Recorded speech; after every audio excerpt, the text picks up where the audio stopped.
Kain toraja, baik berupa sarung maupun pakaian, merupakan salah satu hasil kerajinan tangan yang begitu terkenal baik di dalam maupun di luar negeri. Kualitas terbaik dari kain ini dapat diperoleh melalui pembuatan secara manual yang ternyata memakan waktu yang lumayan panjang dalam proses pembuatannya. Namun di era saat ini, penenun sudah sulit ditemui, jikapun ada, jumlahnya tak lagi banyak.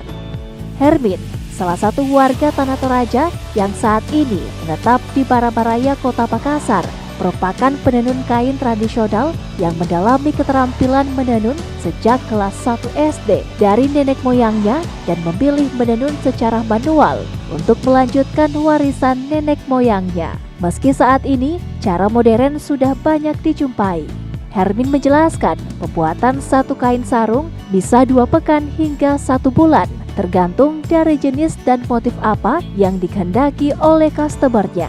Semuanya dilakukan secara tradisional, mulai dari proses marenden atau menuai benang.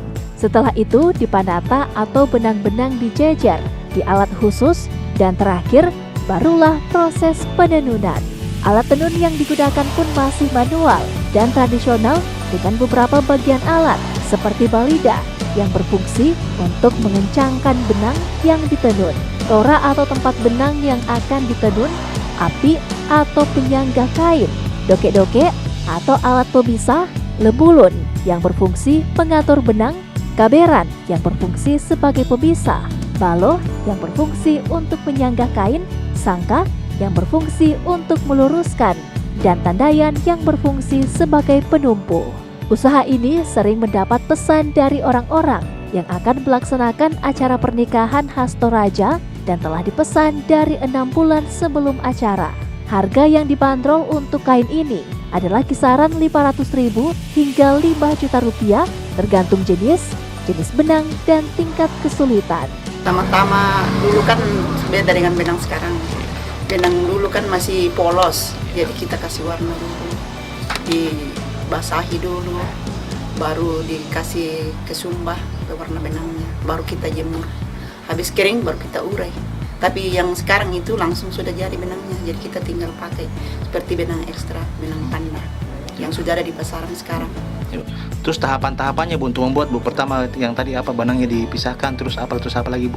Pertama itu kita namanya marenden itu Pak. Kita marenden toh, ini benang satu-satu. Setelah kita marenden itu, kita pindahkan di sini Pak. Kita pindahkan di sini, di panata namanya itu kalau belum dimulai. Nanti setelah di panata, baru kita tenun nih. Nah, habis kita tenun baru kita pisahkan lagi. Kan ada alat pemisahnya tadi seperti pengisian dengan kaberan. Nanti kalau kita sudah pisahkan, kita hitung benangnya kalau kita mau ukir. Kalau kita mau kasih kombinasi, tapi kalau polos cuma dua kali saja. Tapi kalau kayak ini Pak, karena diukir, jadi berapa kali dihitung benangnya dulu.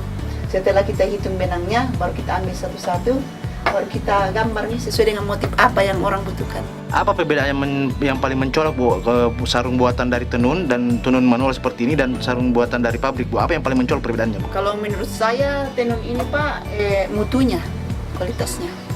Karena kalau kita buat mesin yang saya lihat di pasaran sehari-hari kan, memang kalau dilihat sepintas warnanya sama kelihatannya, tapi mutunya berbeda, caranya berbeda. Kalau kita misalnya sarung ini biar bertahun-tahun Pak, itu ndak akan punah Pak, ndak bisa rusak.